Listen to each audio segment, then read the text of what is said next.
नमस्कार, मैं मृगेंद्र मिश्रा आज फिर आपके सामने इन्वेस्टमेंट से संबंधित कुछ इन्फॉर्मेशन, कुछ बातें करने आया हूं। हम लोग पिछले 2 दिनों से जिस टॉपिक पे बात कर रहे हैं वो है रिटायरमेंट की प्लानिंग। हम लोग ने 2 दिनों में नॉर्मल रिटायरमेंट प्लान और जो ऑलरेडी रिटायर्ड लोग हैं उनके लिए प्लान देखा। आज जिस टॉपिक पे मैं चर्चा करने वाला हूं वो है अर्ली रिटायरमेंट। अर्ली रिटायरमेंट का मतलब क्या है कि नॉर्मल रिटायरमेंट तो हम लोगों ने देखा है कि 60 साल की उम्र में लोग अपने देश में लेते हैं, मगर अर्ली रिटायरमेंट का कोई फिक्स्ड नियम कानून नहीं होता। वो आपकी विश कितनी है, कोई चाहे तो 40 साल, 45 साल, 50 साल, जिस उम्र में चाहे उस उम्र में रिटायरमेंट ले सकता है अगर वो फाइनेंशियली इंडिपेंडेंट हो गया। बेसिकली ये कॉन्सेप्ट जो फायर कॉन्सेप्ट के नाम से मशहूर है वेस्टर्न कंट्रीज़ में, particularly Europe and American countries में, वो क्या है कि financial independence and early retirement concept के रूप में बहुत फायर कॉन्सेप्ट बहुत ही फेमस है। वहाँ लोग क्या करते हैं कि अपने एकुमुलेशन फेज में जल्दी जल्दी पैसा जमा करते हैं और 40, 45, 50 होते होते वो रिटायरमेंट ले लेते हैं। और रिटायरमेंट लेने का मकसद भी एक ही है, क्योंकि उनका मानना है कि जीवन जीना है पूरी तरह से, और जब जीवन जीना है पूरी तरह से तो एक ही काम में पूरी जीवन बिता दें, ये सही नहीं है। ये फैक्ट भी है कि सबको एक ही जीवन मिला है, और जब एक ही जीवन मिला है तो हम चाहते हैं कि जीवन में कई तरह की चीज़ें करें। और रिटायरमेंट लेके ये लोग ये नहीं कि घर में बैठ जाते हैं, रिटायरमेंट लेके भी कुछ काम करते हैं, मगर काम करने का कंपल्सन ना हो, उससे वो छूट जाए, इसलिए ये अर्ली रिटायरमेंट का प्लान करते हैं। और वहाँ का कॉन्सेप्ट बहुत क्लियर है कि उनका क्या थॉट होता है कि 25 टाइम्स 25 गुना आप जो अपने एनुअल एक्सपेंसेस हैं उसका 25 गुना आप एकुमुलेट कर लेते हैं और उससे 4% के दर से आप विड्रॉ करते हैं जीवन भर। देखिए बेनिफिट क्या है वेस्टर्न कंट्रीज में कि इन्फ्लेशन नेग्लिजिबल है, और जब महंगाई नेग्लिजिबल है तो आपके रोजमर्रे की ज़रूरतें जो आप 4% विड्रॉ करेंगे तो मोटा मोटी उतना ही पैसा जो आपको मिलता था वर्किंग के टाइम में, जो एक्सपेंसेस आपके थे वर्किंग के टाइम में, वो आपके जीवन भर के लिए मीट हो जाता है। यानी एग्जाम्पल के तौर पर अगर मैं थोड़ा एक्सप्लोर करूं इसको, कि सपोज कीजिए किसी की खर्चे वहां, मैं उस करेंसी की बात करूं, इंडियन करेंसी में कन्वर्ट कर दिया है कि 1 लाख रुपया है हर महीना, तो 12 महीने में उसे कितने खर्च होंगे, तो 12 लाख। तो 25 साल के खर्च यानी 3 करोड़ रुपये, तो 3 करोड़ रुपया वो एकुमुलेट कर लिया, 25 गुना 3 करोड़ एकुमुलेट कर लिया, और 4% अगर विड्रॉल करता है तो मोटा मोटी 12 लाख रुपया साल का विड्रॉ करता है। और 12 लाख यानी फिर से 1 लाख रुपया पर मंथ की उसकी रिक्वायरमेंट फुलफिल हो जाती है। चूंकि इन्फ्लेशन नहीं है यहाँ पे, इन्फ्लेशन नेग्लिजिबल है, तो उसके रोजमर्रे की जरूरतों में ज़्यादा फर्क नहीं पड़ता। और वैसे भी ऐसा नहीं कि इस रिटायरमेंट अर्ली रिटायरमेंट लेने के बाद वो लोग घर बैठ जाते हैं, कुछ न कुछ करते हैं, अपने दिल की बातें सुनते हैं। कुछ लोग हॉबी में इन्वॉल्व होते हैं, कुछ चैरिटीज़ में इन्वॉल्व होते हैं, कुछ सोशल कॉज में इन्वॉल्व होते हैं, और अलग अलग तरीक़ों की चीज़ों में इन्वॉल्व होते हैं। ट्रैवलिंग बहुत ही बड़ा पैशन है लोगों का। अभी फ़िलहाल सेम कॉन्सेप्ट जो हम लोग देख रहे हैं कि अपने देश में भी पॉपुलर हो रहा है, पर्टिकुलरली जो यंगस्टर्स हैं, जो अभी 25, 30, 35 साल के युवा हैं, जिन्होंने जीवन की शुरुआत की है, नौकरियां पिछले 5-7 साल पहले शुरू की है, और हाई इनकम ब्रैकेट में है। क्योंकि इंडिया में भी अभी जो आईटी सेक्टर्स हो या बहुत सारे ऐसे सेक्टर्स हैं जहां 2-3 लाख रुपए महीने की सैलरी उनको मिलती है, तो उनकी भी इच्छा यही होती है कि जीवन भर कर क्या मैं यही करता रहूँगा, तो क्यों ना मैं अर्ली रिटायरमेंट लूँ। और लोग लेना भी शुरू कर दिए हैं, अर्ली रिटायरमेंट लूँ और अपने जीवन को जैसे चाहूँ वैसे जीऊँ। वो सारी हॉबीज, वो सारी चीज़ें जो मैं करना चाहता था जीवन में, जो नहीं कर पाया, वो मैं करूं।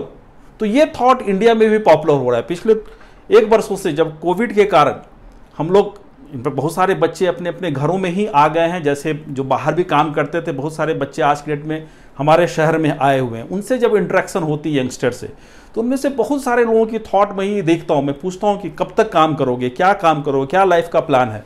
तो उनका थॉट यही होता है कि 40 साल में रिटायर कर जाएंगे, 35 साल में रिटायर कर जाएंगे, 45 साल में रिटायर कर जाएंगे, 50 साल में मैं रिटायरमेंट ले लूँगा, मैं कुछ और करूँगा, स्टार्टअप करूँगा, ये करूँगा, वो करूँगा। बहुत सारी बातें होती हैं और ये बड़ी अच्छी लगती हैं बातें सुन के, मगर उसके पीछे जो ये थॉट है एग्जैक्टली सेम कॉपी करने से बहुत सारी परेशानियाँ हो सकती हैं। तो इंडिया में कैसे किया जाए, तो उसके लिए अगर एक कैलकुलेशन किया जाए तो थोड़ा अलग होगा। क्यों अलग होगा? क्योंकि इंडिया में इन्फ्लेशन काफ़ी बड़ा है, महंगाई रफली 5% के आसपास तो है ही। तो जब भी हम रिटायरमेंट की प्लान करेंगे तो इस इन्फ्लेशन को हमेशा मद्देनज़र रखते हुए करेंगे। एग्जाम्पल के तौर पे मैं बात करूं कि आज के डेट में कोई आदमी चाहता है कि मैं 45 साल में रिटायर हो जाऊं, करेक्ट? तो 45 साल में रिटायर हो जाओ और उसकी पर मंथ के एक्सपेंसेस 1 लाख रुपये है। तो जो 1 लाख रुपये आज के डेट में एक्सपेंसेस हैं, यही क्योंकि अगले 40 वर्षों तक मैं मान के चल रहा हूं कि लॉन्गिविटी 85 साल की होगी, तो 85 साल की उम्र तक किस तरह से उसके एक्सपेंसेस बढ़ने वाले हैं। जो आज 1 लाख है वो 45 साल का 1 लाख 55 साल में जाके हो जाएगा 1.8 लाख, जो वही 65 साल में तकरीबन 3 लाख रुपया पर मंथ की जरूरत पड़ने वाली है। 75 साल होते होते यही रिक्वायरमेंट तकरीबन 5 लाख रुपये पड़ने वाली है, और 80 साल जाते जाते यही रिक्वायरमेंट 6 लाख रुपये पड़ने वाली है, यानी कि 6 टाइम्स। तो उसकी तैयारी कैसे करें? तो उसकी तैयारी करने का एक सिंपल कैलकुलेशन है कि आप जो भी इन्वेस्टमेंट कर रहे हैं, जो भी वेल्थ आप आज के डेट में वर्किंग लाइफ में एक्यूमुलेट कर रहे हैं, उस एक्यूमुलेशन को आपको ध्यान से देखना है कि कितना बड़ा हम कॉर्पस क्रिएट करें। तो रफली अगर देखा जाए कि 1 लाख के लिए 4 करोड़ का कॉर्पस एक्यूमुलेट कर लिया जाए और इस पे 7% का रिटर्न ऑन इंटरेस्ट अगर ये 4 करोड़ आपको सालाना दे सके तो आप इसको अचीव कर सकते हैं। कैसे अचीव कर सकते हैं? तो 4 करोड़ से 7% आप लेते हैं, और ये भी मैं मान के चल रहा हूं कि उसमें 2 करोड़ रुपया जब 85 साल के आप होंगे तो भी रेसिडुअल आपके पास बचे रहें, तो भी आप ये रिक्वायरमेंट अपनी फुलफिल कर सकते हैं। मगर प्रश्न ये है कि ये 4 करोड़ होंगे कैसे, ये 4 करोड़ का वेल्थ एक्यूमुलेट कैसे होगा? तो उसके लिए जो हम लोगों ने डिस्कशन की है पिछले कुछ दिनों में कि आपको अलग अलग तरीके के इन्वेस्टमेंट्स में जाने होंगे।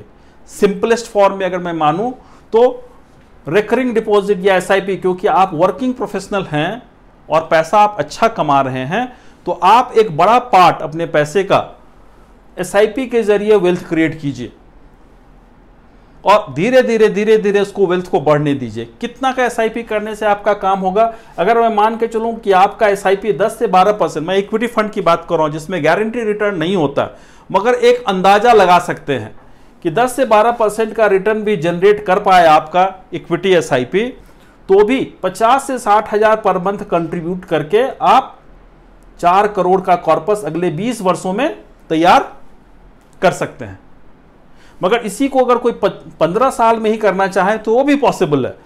उसके लिए उनको कंट्रीब्यूशन तकरीबन 1 लाख रुपए पर मंथ करने होंगे।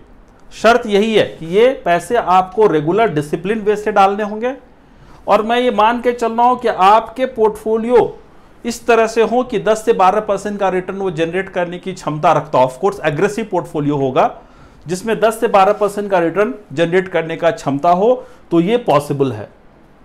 और इसके माध्यम से आप अपनी अर्ली रिटायरमेंट की वो ड्रीम जो अब 40 साल चुनने, क्योंकि 25 साल होते होते एवरेज मैं जो देख रहा हूं कि हाईली एजुकेटेड जो बच्चे हैं आज के डेट में 25-26 साल आते आते अच्छी नौकरियों में आ जाते हैं और निश्चित रूप से 1.5-2 लाख रुपए की तनख्वाह पाना शुरू कर देते हैं।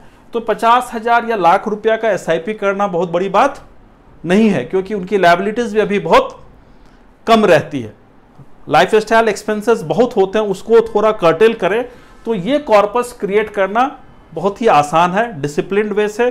किसी भी अच्छे, मैं तो एक मोटा मोटी एक आपको पिक्चर दे रहा हूं, मगर किसी भी अपने अच्छे प्रोफेशनल के साथ, इन्वेस्टमेंट प्रोफेशनल के साथ बैठ के अपनी उसकी तैयारी अगर करेंगे आप, तो आपके लिए बड़ी आसानी होगी कि आप अगले 15-20 वर्षों में अपनी अर्ली रिटायरमेंट के रिक्वायरमेंट को, कॉर्पस को कंप्लीट कर पाएंगे। और मैं मानता हूं कि इसको करने के बाद आप निश्चित रूप से जीवन में वो सारी चीज कर पाएंगे जो आप करना चाहते हैं। जो टाइम और मनी का जो गेम है कि आप अपना टाइम दे दे के पैसा कमा रहे हैं, उस साइकिल से आप निकल जाएंगे। और एक बार उस साइकिल से निकल जाएंगे तो वो सारी चीज जीवन में आप हासिल कर सकते हैं जो आप सचमुच हासिल करना चाहते हैं। तो ये इंपॉर्टेंट एस्पेक्ट था जो मैंने आज डिस्कस आप लोगों से किया। मैं इसमें एक और चीज ऐड करूंगा कि अभी इसी टॉपिक पे, रिटायरमेंट पे ही पूरी, खास के फायर कॉन्सेप्ट पे भी एक हमारे मित्र हैं डॉक्टर रूप कुमार प्रधान, उन्होंने एक बड़ी अच्छी बुक लिखी है, जॉयफुल रिटायरमेंट। तो मैं कहूँगा कि उस अगर आपको इंटरेस्ट हो इस तरह की चीज़ों में तो ज़रूर अमेज़ॉन पे जाके उस किताब को खरीदिए और पढ़िए, क्योंकि उस किताब को पढ़ेंगे जॉयफुल रिटायरमेंट तो आपको बहुत सारे कॉन्सेप्ट क्लियर होंगे। डॉक्टर रूप कुमार प्रधान, याद रखिएगा कि उन्होंने अभी जस्ट लास्ट मंथ ही लॉन्च हुआ इंडियन थॉट प्रोसेस के हिसाब से कैसे आप रिटायरमेंट की प्लानिंग कर सकते हैं, उसके ऊपर उन्होंने काफ़ी डिस्क्रिप्शन के साथ दिया है, एग्जाम्पल के साथ लिखा है। तो आप उसको जरूर पढ़िए और आपको और आइडिया मिलेगा। आपको और कोई प्रश्न हो, कोई और जानकारी चाहते हो आप रिटायरमेंट से रिलेटेड, तो कृपया मेरे कमेंट बॉक्स में आके प्रश्न पूछें। बहुत सारे लोग प्रश्न पूछ रहे हैं अलग अलग टॉपिक पे, जब मैं डिस्कस करता हूँ मुझे बड़ी खुशी होती है और मैं उन्हें कोशिश करता हूँ बहुत हद तक जवाब भी दूँ। मैं धीरे मैं कोशिश करूँगा कि आने वाले दिनों में वीक में एक दिन क्वेश्चन आंसर सेशन भी करूँ, कि जो आपके क्वेश्चन आंसर होंगे उसके जवाब दिया करूँ, ताकि और आपकी रिक्वायरमेंट को और बेहतर तरीके से मैं समझ सकूं और आपके समस्याओं को एक रास्ता दिखा सकूं। मगर अल्टीमेटली मैं यही कहूँगा कि जब भी आप फाइनेंशियल प्लानिंग करने बैठें, फाइनेंशियल गोल तय कर लें, फाइनेंशियल प्लानिंग करने बैठें तो किसी प्रोफेशनल के साथ जुड़ के करें, ताकि आपको एक बेहतर हैंड होल्डिंग मिलती रहेगी और आप अपनी जर्नी में कंप्लीट बेहतर तरीके से कर पाएंगे। फिर से एक बार वही बात कहूँगा मैं, जो डिस्क्लेमर हमारा, mutual funds are subject to market risk, please read the offer document carefully before investing. और आपके मन में कोई भी प्रश्न हो तो कमेंट बॉक्स में लिखें, सब्सक्राइब करें चैनल को, हम बेल आइकॉन को जरूर दबाएं ताकि तमाम नोटिफिकेशंस आपको मिलते रहें। मुझे बहुत खुशी हो रही है कि आप लोग हमारे चैनल को पसंद कर रहे हैं और काफ़ी सारे इनपुट्स भी मुझे मिल रही है आप लोगों के माध्यम से। इस तरह से जुड़े रहें। Thank you very much. नमस्ते।